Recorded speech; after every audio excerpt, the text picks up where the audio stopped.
يمكن يكون اليوتيوب منحنا فرصة كويسة إن احنا نعبر عن رأينا قدام الكاميرا وقدام الجمهور بمنتهى الأمانة والصراحة. تاني من يوم ما طلعت العملة دي واحنا في تراجع لورا، مؤتمرات و6 شهور في سنة، في 6 شهور تاني، في سنتين تستحملوني. لما احنا مش عارفين مين هيستحملنا يا جماعة. احنا النهارده لو انتوا سمعتوا من كام يوم وزير التموين بدأ واحدة واحدة كده يرفع الدعم عن التموين. احنا خلينا هنتكلم عن ده كله في اخر الحلقة او في حلقة تانية، لكن خليني دلوقتي اعرفكم بنفسي. انا المعد. ما تستغربوش من ان الحلقة دي هتبقى موجودة على قناة الزاوية 2. اولا حابب استاذنكم في حاجة، يا ريت تسمعوا الفيديو للاخر، يا ريت، بما انكم الداعمين لينا في القناة. جاي اخد رايكم في حاجة، هو اليوتيوب.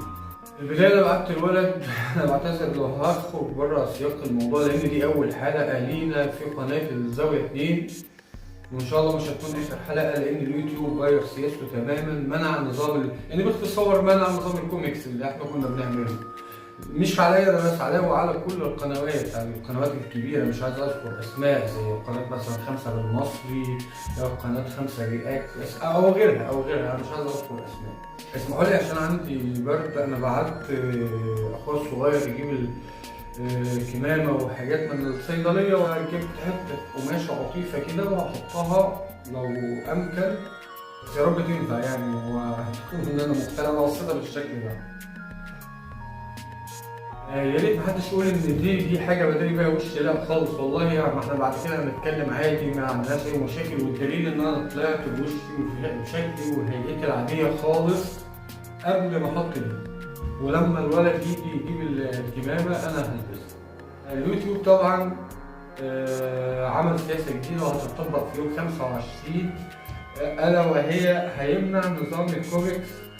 هو قال لي الكلام ده من شهرين، لان انا الربح واقف عندي على قناتي من شهرين. معلش يا جماعه اعذروني استحملوني، لان اول مره اطلع قدام الكاميرا وانا وشي مش وش كاميرا. احنا فريق اعداد مكون من 3، بنت منه وواحد قاعد يضحك جنبي هنا. الحلقه دي حلقه ارتجاليه، زي ما هنصورها زي ما هننزلها، مش المقصود منها وهي ان بعد كده هنشتغل ازاي. يعني ده حاجه انا جاي اخد راي حضراتكم فيها، لان انتوا ناس متابعين لينا وداعمين لينا طبعا، فمش عارفين هما بيشيلوا الموضوع ده واحده واحده. اللي هو الشغل اللي احنا بنعمله، اللي هو بنشوف ترند ماشي النهارده. يعني انا في واحد مخصوص اللي هو المعد يشوف ايه الموجود على الساحه، وبنجيب موضوع ظريف كده وبنتكلم فيه بالطريقه اللي انتوا بتشوفوها. وفي واحد مختص بالمونتاج، ده اللي هو انا، المهندس فرحات راضي. بس على ان انا اجمعه واظبطه. وفي بعد كده بتاع المؤثرات الصوتيه، يعني قصه كده احنا مكونين من 3، وبنعمل الفيديو الظريف اللي انتوا بتشوفوه ده. فغالبا من يوم 25 كل القنوات هتمنع النظام ده.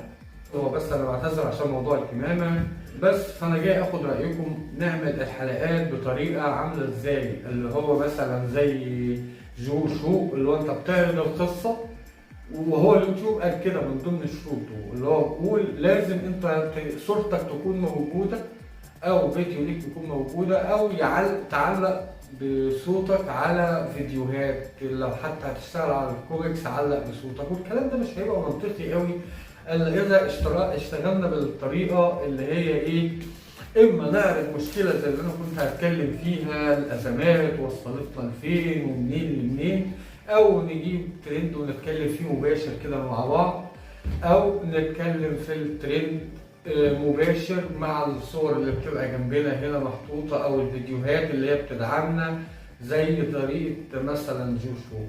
فانا جاي اخد راي حضراتكم. يا ريت تكتبوا لي، يا ريت في الكومنتات كمان، يا ريت تعملوا لايك للفيديو ده.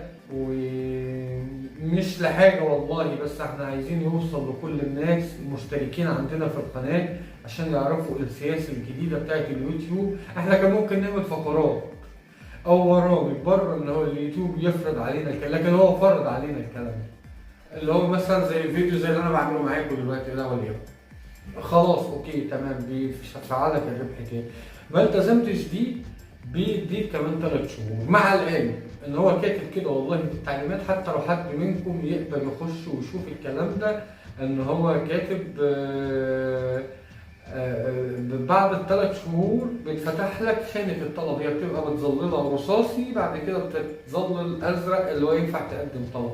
هو ليه بقى مراجعة 3 شهور؟ بعد ما كانت المراجعة كان الموضوع الأول شهر والمراجعة 14 يوم، بعد كده لا 90 يوم وقف اللي هو 3 شهور، وتقدم الطلب وعليه انه يرد عليك بعد 90 يوم. لو دخلتوا على قناة 5 بالمصري هتلاقوا الإعلانات مش شغالة، ولو دخلتوا على قناة مثلا أنا مش زي ما قلنا أذكر أسماء، بس معظم القنوات اللي هي دي هو شغال لسه عليها، يعني لو لقيتوا قناة لسه بينزل عليها إعلانات يبقى هو وصلهاش، هم شغالين على الكلام ده. 5 رياكتس مثلا شغال الراجل علشان ما يوقعش القناة، زي أنا ما أنا عامل فيديو، أنا منزل فيديو امبارح، ممكن احاول انزل فيديو النهارده او اشكل فيه شويه فيديو ليا مع شويه اي حاجه اختراع كده ما اعرفش، لحد انتوا برضه بتشوروا عليا وانا بشور على فريق الاعداد هنعمل ايه بعد كده. فلو دخلتوا على 5 رياكس هتلاقوا ما عندوش اي اعلانات، شغل اي فيديو كده مفيش اعلانات، شغل اي فيديو مفيش اعلانات. هم حذفوا 6 مليون قناه في خلال الشهر اللي فات، دي تصريحات هم بيقولوا عليها، مش عايزين يقللوا عدد القنوات لكن هم عايزين تمشي بحاجه اللي هو ايه حصريه. يعني اللي انا بعمله معاكم ده ولو كان مثلا مش مهم، انا هعتبر ان هو ده شيء مش مهم، فبس هو حصري ملكي انا فقط لا غير، انا اللي بتكلم، الصوت اللي طالع ده صوتي. تخيل ان احنا ننقل شغل كاميرا بقى وتعديل ومايك وده كلها حاجات احنا مش جاهزين لها تماما. احنا كان شغالين في المكتب التاني، انا بصور من مكتبي الشخصي والله، فكنا شغالين في المكتب التاني عن طريق الادوات اللي هو اجهزه المونتاج، بنجيب الحاجه ونعملها وكده. فلما ده طلع يعني مفيش كاميرا جاهزه، انا بصور حاليا من الموبايل بتاعي، طبعا لسه ما جبتش مايك، عشان كده انا بعتذر ولازم حضراتكم تقدروا ده، مش مجهزين اي حاجه يعني الموضوع ده، فاحنا ان شاء الله في خلال الايام اللي جايه نحاول نظبط الموضوع ده، ولحد ما ده يحصل برضو احنا شغالين بننزل حلقاتنا زي ما هي تمام. وبمناسبه بقى التصوير، طبعا الموضوع ده جه على سهوه، انا بعتذر ان الصوت ممكن يبقى بعيد شويه والتصوير كمان مش مظبوط لان بصور من الموبايل، احنا كان شغلنا يا جماعه شغل مونتاج.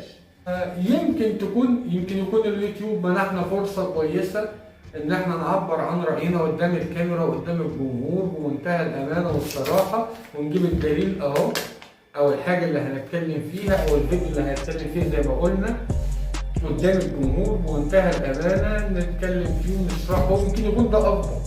فيا ريت تكتبوا لنا رايكم في التعليقات ان احنا نمشي ازاي، او عجباكم طريقه الفيديو دي ازاي. انا شايف نفسي طبعا مش وش كاميرا، ممكن ما اكونش لابق زياده في الكلام، ممكن ما يكونش فيه قبول بيني وبين حضراتكم، معرفش. فاكتبوا ده كله في التعليقات وان شاء الله اللي تكتبوه اللي هيتعمل، ولا نزال مستمرين برضو حتى مع الوقف عن حلقاتنا اللي احنا بنعرضها ان شاء الله. ولو عجبكم النظام اللي انا بتكلم فيه ده يا ريت تكتبوا لنا في التعليقات، يا ريت تكتبوا لنا في التعليقات. انا اسف ان انا طولت على حضراتكم، كان نفسي اتكلم معاكم في كذا حاجه بس طبعا عشان ما اطولش عليكم اكتر من كده. كل سنه وانتم طيبين، والسلام عليكم ورحمه الله وبركاته.